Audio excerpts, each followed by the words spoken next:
కొత్తగా పెట్టింది లేదండి. ఏ పథకం పెట్టాడు చెప్పండి ఈడు కొత్తగా పెట్టింది?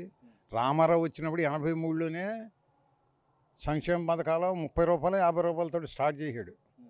అవి రాను చంద్రబాబు నాయుడు వచ్చిన తర్వాత పథకాలు పెంచాడు. విద్యా రీఎంబర్స్మెంట్లని ఇటువంటి రకరకాల ఫంక్షన్లు ఈ పథకాలు పెంచాడు. వీడు సొంతంగా ఇచ్చిన పథకం ఒకటి చెప్పండి. అమ్మఒడి రీఎంబర్స్మెంట్ అండి. కాలేజీకి ఇచ్చేవాడు ఇప్పుడు అమ్మఒడికి ఇస్తున్నాడు. ఇంట్లో ఖర్చు అయిపోతుంది, ఆడి సర్టిఫికేట్ వస్తలేదు. డబ్బులు కడితే కానీ ఆడి సర్టిఫికేట్ రాదు, ఆడు అక్కడ ఎడుతున్నాడు స్టూడెంట్. అదే డైరెక్ట్గా రీఎంబర్స్మెంట్ కాలేజీకి వెళ్తామైతే చక్కగా కంటిన్యూగా ఆడు ప్రాసెస్ అంతా కంటిన్యూగా చదివి సర్టిఫికేట్ తీసుకుంటాం, మళ్ళీ ఉన్నత చదువులకి వెళ్ళటం అంతాను. ఇప్పుడు ఏంటి అమ్మఒడి వేస్తున్నాడు, ఇక్కడ అయిపోతుంది, కాలేజ్ ఫీజు కడతలేదు, సర్టిఫికేట్లు మొత్తం అక్కడ అయిపోతుంది. ఆ స్టూడెంట్ జీవితం ఏమైపోతుంది? అది సొంతంగా పెట్టిన పథకం ఒక్కటి చెప్పండి వీడు పెట్టింది. అయితే ఇంకో విషయం అండి, ఇప్పుడు రీసెంట్గా ఆయన మీద దాడి కూడా జరగడం జరిగింది. దానిపైన మీ ఉద్దేశం ఏంటి? ఏమండి తెలుగు వాళ్ళందరికీ తెలుసు ఇది దాడి జరిగిందో జరిపించుకున్నారో. ఏమంటే మొత్తం జనాభా మీరు వెళ్ళి కూలి పని చేసి ఉండమని రిక్షా తొక్కున్నాడు కానీ ఆడికి కూడా తెలుసు. ఇప్పుడు పూర్వం లెక్క కాదండి, ఇప్పుడు సోషల్ మీడియా విస్తృతం అయిపోయింది. ప్రతి ఓడికి 4G ఫోన్లు, ప్రతి ఓడు కంపల్సరీగా సోషల్ మీడియా చూస్తున్నారు. ప్రతి కూలి పని చేసేవాడికి పాసి పని చేసేవాడికి కూడా తెలిసిపోయింది.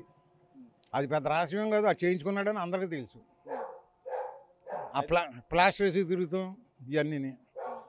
అయితే చివరిగా వచ్చేటప్పటికి ఇప్పుడు ఆంధ్రప్రదేశ్ రాష్ట్రంలో ఏ ప్రభుత్వం వస్తే బాగుంటుందని చెప్పి మీరు భావిస్తున్నారు? ఏమండి విజనరీ లీడరు, రాష్ట్రం అంటే అవగాహన ఉంది, ఏం చేయాలో తెలుసు. కంటిన్యూగా ప్రాజెక్టులు చెప్పమనండి, ఏ జిల్లాలో ఎన్ని ప్రాజెక్టులు ఉన్నాయో. మన సీఎంని వరుసగా జిల్లాలు చెప్పుకుంటూ వచ్చి ఏ జిల్లాలో ఏ ప్రాజెక్టులు ఉన్నాయో చెప్పమని అవగాహన ఉందా అసలు రాష్ట్రం మీద? ఒక రోడ్డు బాగుందా, ఏ రోడ్డు బాగుందో చెప్పండి. మీరు స్టేట్ అంతా తిరగండి, ఎక్కడన్నా ఒక్క రోడ్డు బాగుందని చూడండి. మౌలిక సదుపాయాలు ఏమి లేవండి, మంచినీళ్ళు లేవు, కరెంటు విద్యుత్ ఎప్పుడు వస్తుందో తెలియదు, ఎప్పుడు పోతుందో తెలియదు, రోడ్లు బాగోలేదు.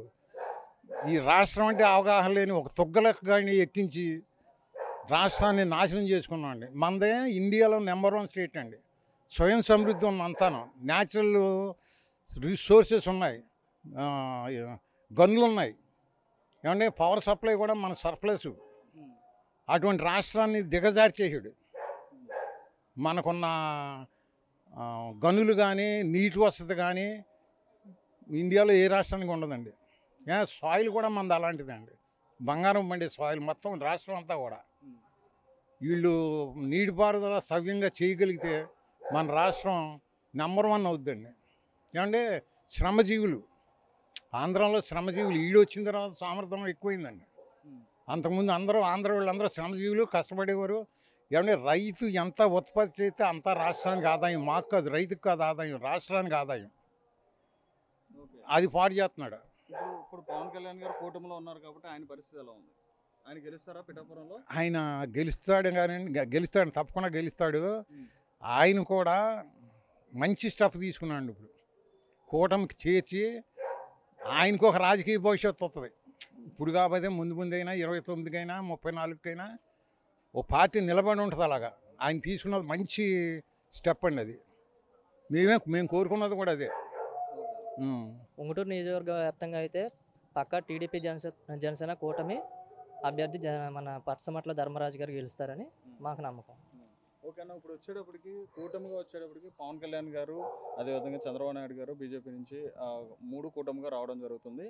అయితే ఇప్పుడున్న ఏదైతే ప్రభుత్వం ఉందో వాళ్ళందరూ ఏంటంటే గతం అంటే మేము ఇస్తున్న హామీలన్నీ కూడా నెరవేరినాయి కాబట్టి 175 ఖచ్చితంగా వస్తాయని చెప్పి వాళ్ళు అంటున్నారు. దానిపైన మీరు వాళ్ళదంతా అపోహ అన్న. 175 వచ్చే అవకాశాలు అయితే వాళ్ళకైతే లేవు.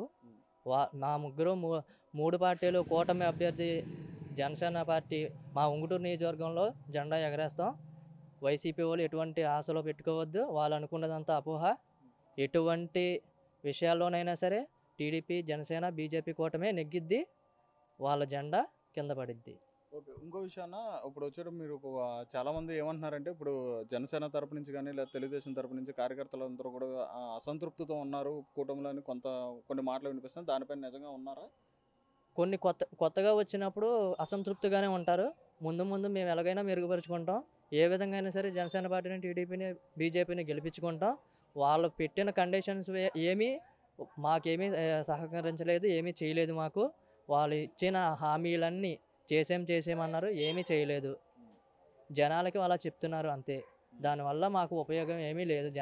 జనసేన టీడీపీ కలయిక వల్ల, బీజేపీ కలయిక వల్ల మా ఉన్న ఎవరైతే ఉన్నారో చదువుకున్న వాళ్ళు, నిరుద్యోగులు, చంద్రబాబు నాయుడు గారు ఇచ్చిన హామీలు నెరవేరుస్తారని మాకు నమ్మకం. రైట్. చివరికి వచ్చేటప్పటికి పవన్ కళ్యాణ్ గారు వచ్చేటప్పటికి గత 2-3 సార్లు కూడా ఏంటంటే ఆయన ఓటమి ఎదురు చూడడం జరిగింది. ఇప్పుడు పిఠాపురంలో ఆయన పోటీ చేయడం జరుగుతుంది. దానిపైన మీ ఉద్దేశం గెలుస్తారని చెప్పి గెలుస్తారన్న నమ్మకం మాకు కాన్ఫిడెంట్గా చెప్పగలమండి. ఇప్పుడు 3 పార్టీలు కలయిక వల్ల ఏ రకంగా అయినా సరే, ఏ విధంగా అయినా సరే గెలిచే అవకాశాలు 100కి 100% ఉంది. లేదు అన్న మాట ఎవరూ చెప్పరు. ఇప్పుడనే కాదు, ఎప్పుడైనా సరే జనసేన పార్టీ పిఠాపురంలో గెలుస్తుంది. ఓటమి అనేది లేదు. అలా అని ఈ నియోజకవర్గ వ్యాప్తంగానే కాదు, ఎక్కడైనా సరే టీడీపీ, జనసేన, బీజేపీ గెలవటం ఖాయం.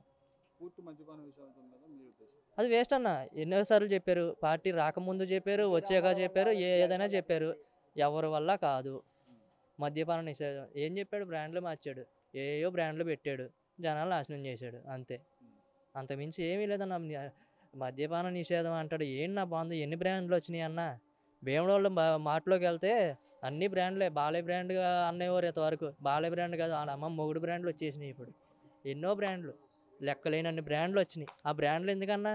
జనాలు నాశనం అయిపోతాం, సంకనాకపోతాను తప్ప దేనికే పని చేయదు. వీడు మద్యపాన నిషేధం అనేది చేయడు ఎట్టి పరిస్థితిలో. ఇప్పుడు ఇచ్చిన హామీలన్నీ కూడా అందరికీ బాగా అందినాయి అని చెప్పని అంటున్నారు. మరి ఏం అందలేదన్న. ఎవరికి అందినాయి? ఒకరికి అంతే, ఒకరికి అందం అన్న. ఏమి ఇచ్చాడు మాకు? ఏమీ ఇవ్వలేదు. ఇచ్చానని చెప్పేస్తున్నాడు అంతే. రూపాయి ఇస్తున్నాడో 10 రూపాయలు నొక్కుతున్నాడు అంతే. పైనుండి బటన్ నొక్కుతున్నాడు అంటున్నాడు అంతే. ఏ బటన్ నొక్కినా అంతా మైనింగ్ మాఫియా అయిపోయింది మొత్తం. అదన్న. ఇసుక రేట్లు పెంచుకున్నాడు. మొత్తం ఏ టు జెడ్ వైన్స్ అంటావా, రేట్లు పెంచుకుంటున్నాడు, ఇష్టానుసారంగా పెంచుకుంటాడు, వాటి మీద లాగేస్తున్నాడు. వీడు ఇంకా మన మద్యపాన నిషేధం ఏం చేస్తాడన్న? ఏం చేయలేడు. వేస్ట్. ఆలోచించడం కూడా వేస్ట్ అన్న. టీడీపీ, జనసేన, బీజేపీ వస్తుంది, వైఎస్ఆర్సీపీ పోతుంది.